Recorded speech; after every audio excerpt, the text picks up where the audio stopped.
Our continents are bound by geography and destiny. Europe faces a demographic winter.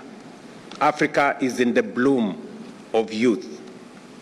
Europe holds enormous capital, modern technology, and mature institutions.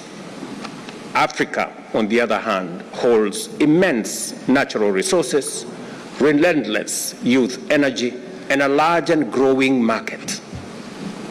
Each has what the other needs. Together, we are not two continents facing each other. We are two halves of a single horizon.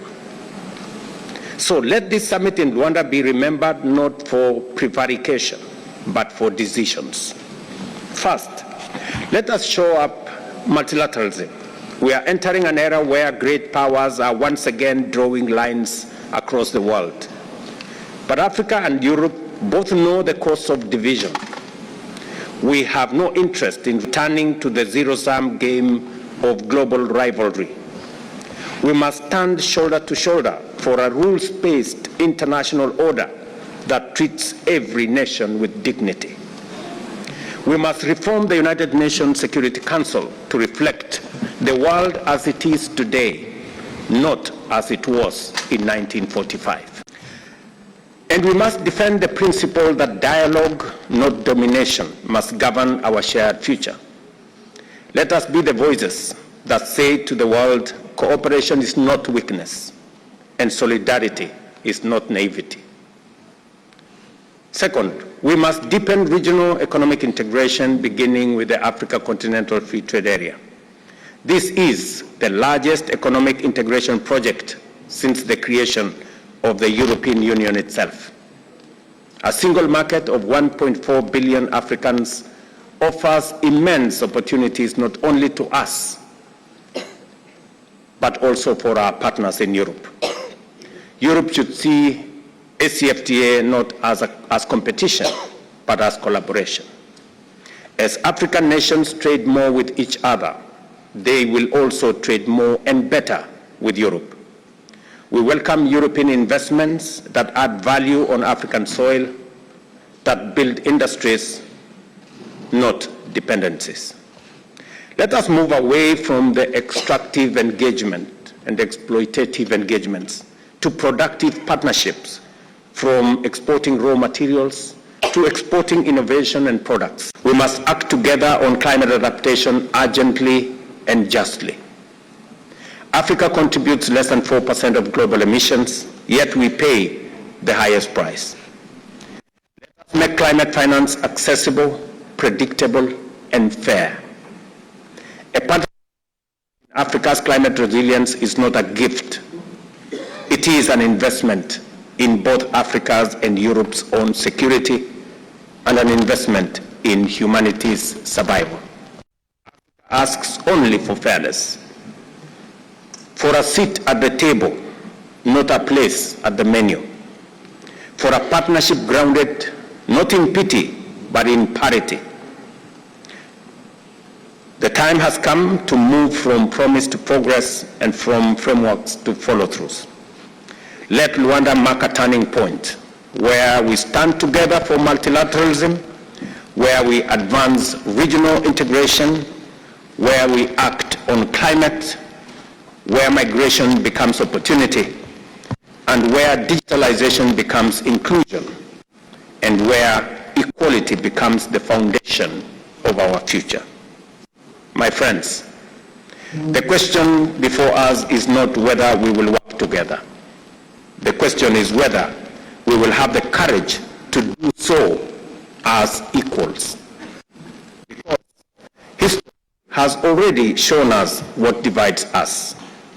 The future, if we are wise enough to claim it, can show us what unites us.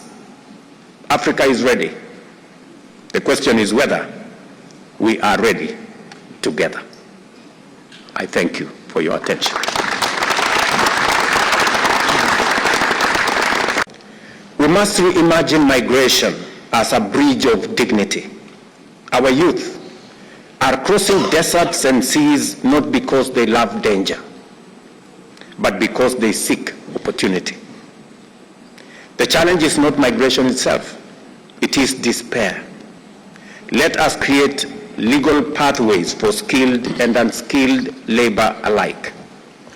Let us recognize qualifications across borders, establish circular migration frameworks, and protect the rights of migrants wherever they go. A nurse from Ghana working in London, a Kenyan software engineer in Lisbon. These are not stories of loss. They are threads of shared prosperity. Migration should not drain Africa's talent. It should circulate it. Let us embrace digitalization as the great equalizer of our time. Africa is not waiting for technology to arrive. It is inventing its own. From Kigali through Nairobi to Lagos, digital entrepreneurs are reshaping finance, agriculture, and education. A case of M-Pesa from Kenya is such. Europe brings regulatory experience, infrastructure, and ethics. Africa brings creativity, youth, and markets together.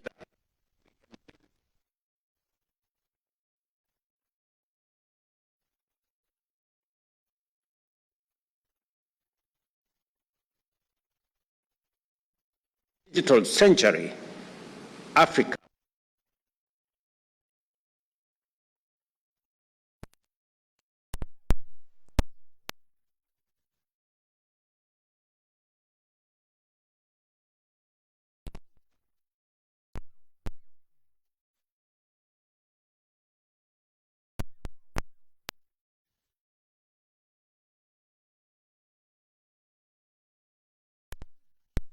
and their people relies on taxpayers making their fair contribution to pay for the delivery of quality public goods and services, which are essential for meeting the human rights obligations of states.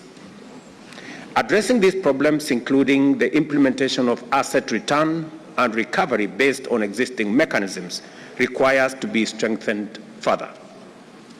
We look forward to an intergovernmental platform within the United Nations to address the problem as envisioned by the need to promote inclusive and effective international tax cooperation at that level.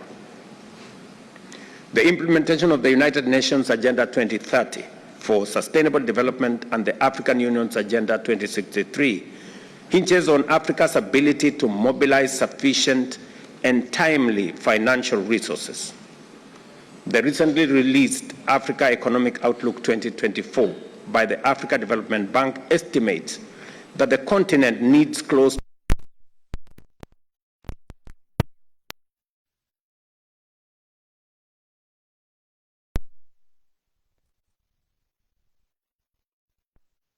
to achieving that objective.